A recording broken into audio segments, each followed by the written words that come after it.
One of the first signs that you may be living with a narcissistic wife is something subtle, yet deeply revealing. Everything eventually becomes about her. At first, it may not seem obvious. Conversations begin normally, but somehow the focus slowly shifts. You speak about a difficult day, a personal concern, or even a small success, and within moments the attention is redirected back to her feelings, her struggles, or her needs. Psychologically, this pattern reveals a profound lack of emotional reciprocity. In healthy relationships, attention moves back and forth naturally. Each person has space to be heard. But in a narcissistic dynamic, that balance disappears. Your experiences become secondary, almost irrelevant, while her inner world dominates the emotional landscape of the relationship. Over time, something dangerous begins to happen. You start censoring yourself. You speak less about your problems, your dreams, even your pain, because you know the conversation will not stay with you for long. Slowly, your voice becomes quieter inside your own life. And this is where the real psychological damage begins. Not in the argument, not in the criticism, but in the silent disappearance of your emotional presence. Because when one person must always be the center, the other slowly fades into the background. Another sign that often goes unnoticed at first is the complete inability to admit fault. In any healthy relationship, mistakes are inevitable. Two individuals will misunderstand each other, make poor decisions, or speak out of emotion. What maintains the health of the relationship is the ability to acknowledge those mistakes. Responsibility restores balance. It allows growth. But in the presence of narcissism, this process breaks down. A narcissistic personality protects its self-image at all costs. Admitting wrongdoing would mean confronting an imperfection in the carefully constructed identity they present to the world. And so, the mind develops a defense. Blame must always be redirected. If something goes wrong, it becomes your fault. If an argument escalates, it is because you misunderstood.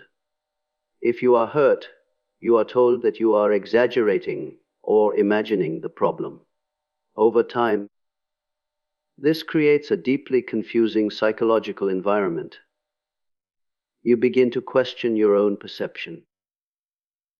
You replay conversations in your mind, wondering if perhaps you really were the problem after all. This is not simply disagreement.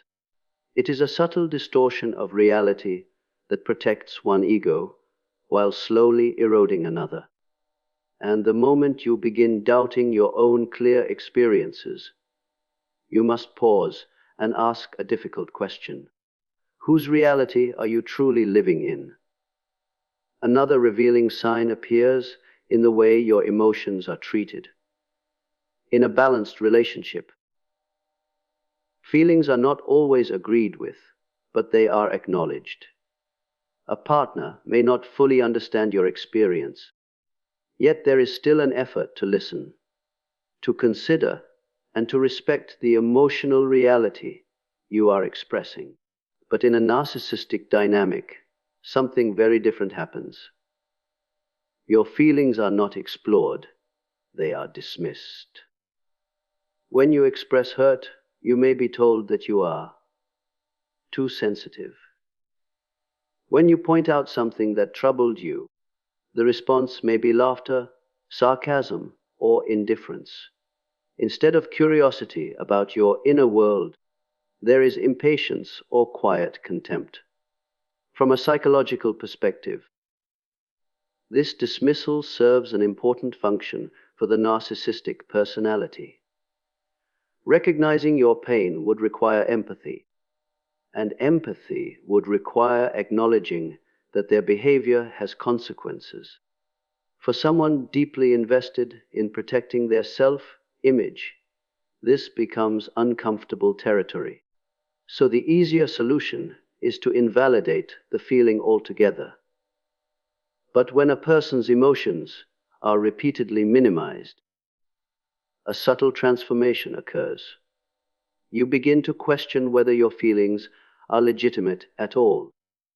You start silencing them before they even reach the surface.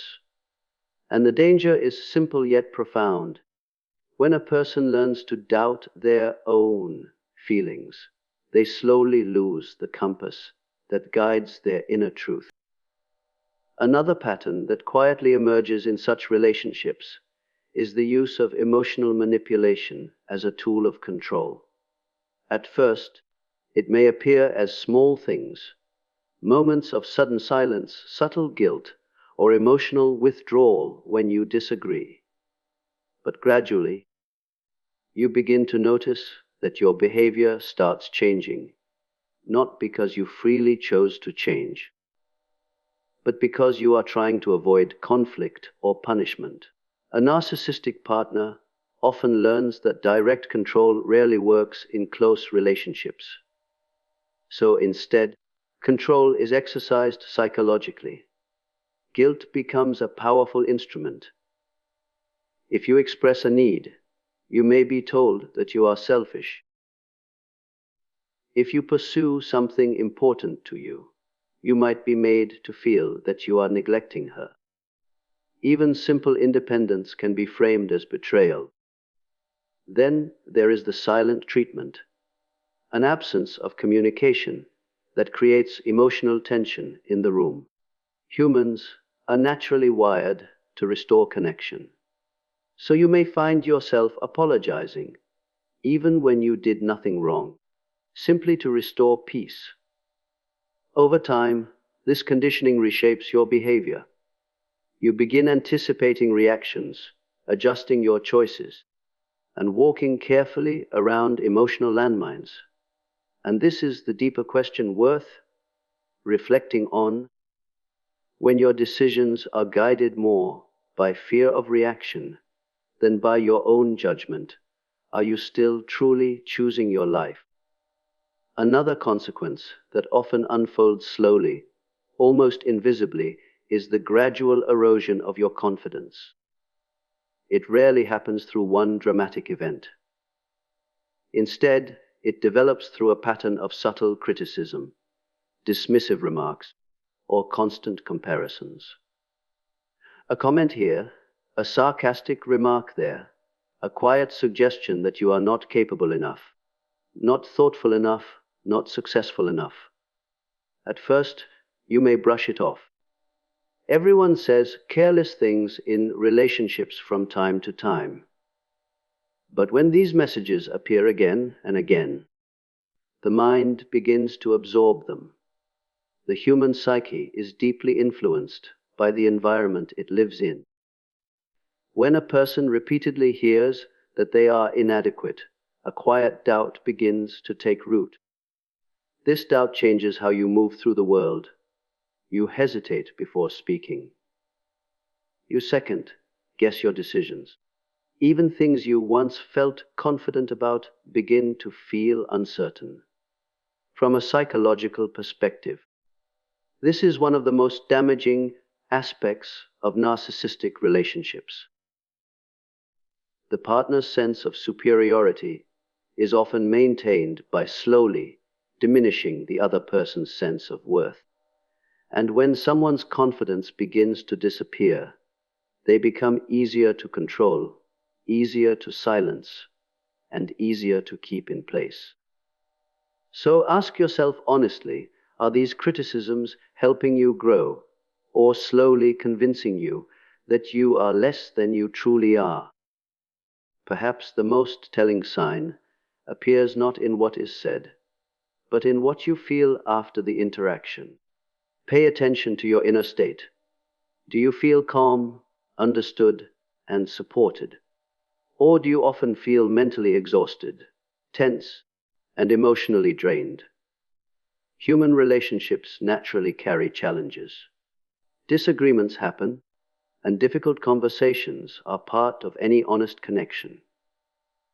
But even in conflict, there is usually a sense that both people are working toward understanding. There is effort, empathy, and a desire to repair what has been damaged. In a narcissistic dynamic, however, interactions often leave behind a different psychological residue. Conversations feel like battles. Simple discussions escalate into emotional confrontations. Instead of resolution, there is confusion, defensiveness, or emotional chaos. Afterward, you may find yourself replaying the interaction in your mind, trying to make sense of what just happened. Over time, this constant tension depletes your emotional energy. You begin feeling anxious before certain conversations even begin. Peace becomes rare, and your inner world starts revolving around avoiding the next conflict. This is not merely relationship stress. It is a sign that the emotional environment itself has become unhealthy. And when the presence of someone consistently leaves your mind and spirit depleted, the question becomes unavoidable. Is this relationship nurturing your life or quietly consuming it?